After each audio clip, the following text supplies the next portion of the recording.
स्वागत है दोस्तों आपका हमारे चैनल प्रयाग समाचार में।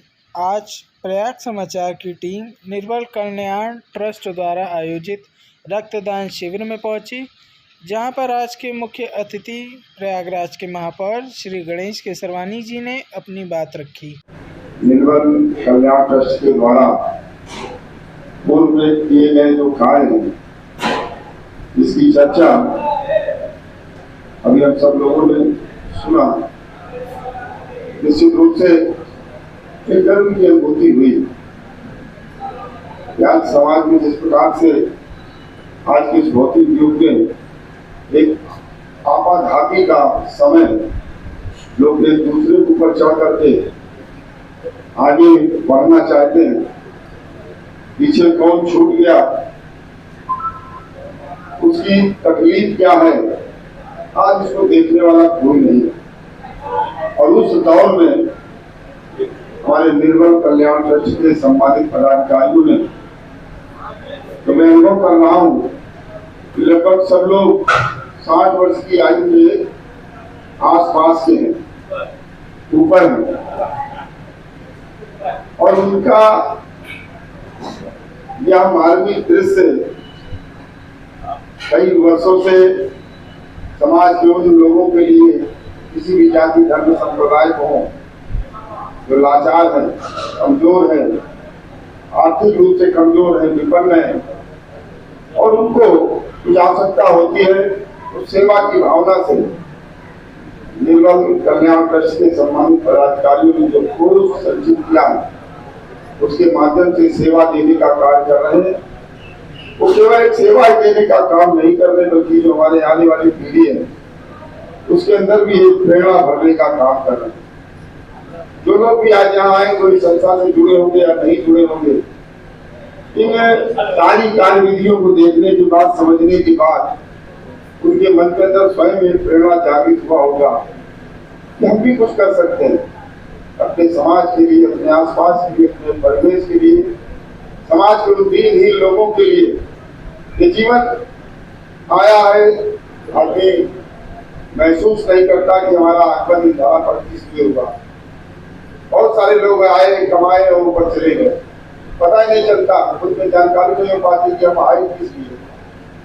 लेकिन कहीं ना कहीं एक दृष्टि, एक सोच, एक विचार, सेवा की भावना को मन के अंदर प्रेरित करने का कार्य इस निर्बल कल्याण ट्रस्ट के माध्यम से हो रहा।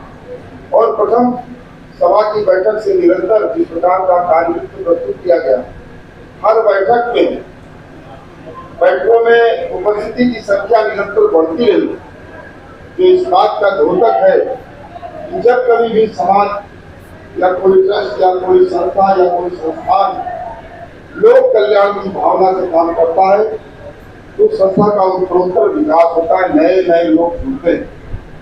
हमारे आने वाले जो नौजवान हैं, जो पीढ़ी है, उनके अंदर भी यह भावना घर करे आज सब लोगों के माध्यम से। और यह कार्य जो आज एक हाल में चर्चा हो रही है, आप सबके माध्यम से जब समाज के बीच इसकी चर्चा होगी, जब कभी भी हम 10, 5, 20, 25, 30 लोगों के बीच में बैठे और जब इस सेवा की भावना की चर्चा आप लोग वहां करेंगे, तो स्वाभाविक रूप से उनके मन के अंदर भी एक प्रेरणा जागृत होगी। और वह लोग भी, मैं ये कह सकता हूँ कि वह लोग भी अपने जीवन को सफल बनाने की दिशा में आगे बढ़ेंगे। बगैर सेवा के आज तक इतिहास उठा करके देख लीजिए, कोई भी आदमी अपने उत्कर्ष पर नहीं पहुंच पाता। सेवा ही एक ऐसा माध्यम है जो सीधे हमको ईश्वर से जोड़ने का काम करता है। ये विचार भी क्यों आएगा?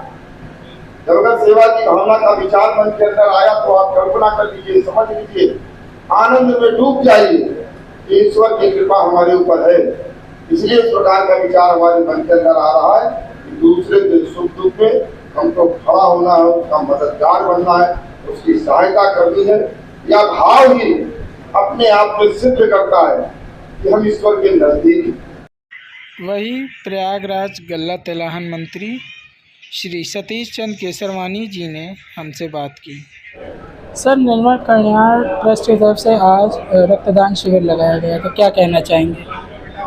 ये निर्बल कल्याण ट्रस्ट जो है लगभग पिछले 6 वर्षों से ये कल्याण की ट्रस्ट की स्थापना हुई है, जिसमें हम लोगों की ये सोच रहती है, इसमें जो भी मेंबर इस समय लगभग हमारे 357 मेंबर बन गए हैं और उन्होंने 1100 रुपया सालाना वार्षिक के रूप में सहयोग करते हैं और उस पैसे को हम लोग जो है ज़रूरतमंद लोगों को, जो मरीज असहाय लोग आते हैं, जिनकी इलाज कराने में परेशानियां दिक्कत रहती हैं, उनको हम लोग सहयोग के रूप में 10,000 और 15,000 का सहयोग भी देते रहते हैं। तो निर्मल कल्याण ट्रस्ट इसी उद्देश्य से बनाया गया है।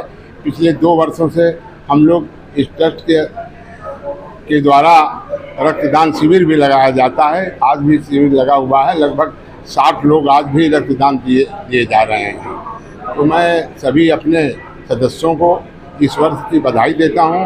और अभी हमारा 3 वर्ष हो गया था, इसका अभी चुनाव भी आज संपन्न हुआ है, जिसमें अभी तक भूपेंद्र नाथ गुप्ता जी अध्यक्ष के पद पर रहे हैं। अब निर्मल कल्याण के ट्रस्ट पर लक्ष्मीकांत केसरवानी जी जो हैं अध्यक्ष मनोनीत किए गए हैं। मैं उनको, लक्ष्मीकांत को भी नवनिर्वाचित पदाधिकारियों की बधाई देता हूं और अपने साथियों से ये कहूँगा कि जो 357 की संख्या है, यदि उनकी संख्या और भी बढ़ जाए तो अति उत्तम रहेगा, अच्छा रहेगा। ज़्यादा से ज़्यादा इसमें ज़रूरतमंद लोगों की हम लोग सहायता कर सकें। जितना अधिक सदस्य बनेंगे उतना ही पैसा हमारे लोग के पास फंड में आएगा, उतने अधिक से अधिक लोगों को हम सहयोग भी करेंगे।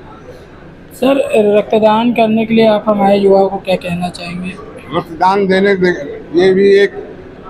रक्तदान देना भी एक प्रकार का दान होता है, बहुत बड़ा दान है। किसी की जीवन को बचाने के लिए कभी आवश्यकता पड़ती है कि आज ब्लड की ज़रूरत होती है, यदि ब्लड बैंक को हम लोग वहाँ एकत्रित कर देते हैं और जिनको ज़रूरत पड़ती है, उन लोग ज़रूरत पड़ती है जो मरीजों को, वो वहाँ से उपलब्ध करा दिया जाता है। 3 महीने तक हम लोगों को भी कहा जाता है कि 3 से 4 महीने तक यदि किसी को आप लिख के दे देंगे तो हम उन मरीज को, ज़रूरतमंद लोगों को, उनकी हम रक्तदान वहाँ ब्लड बैंक से दिलवा देंगे।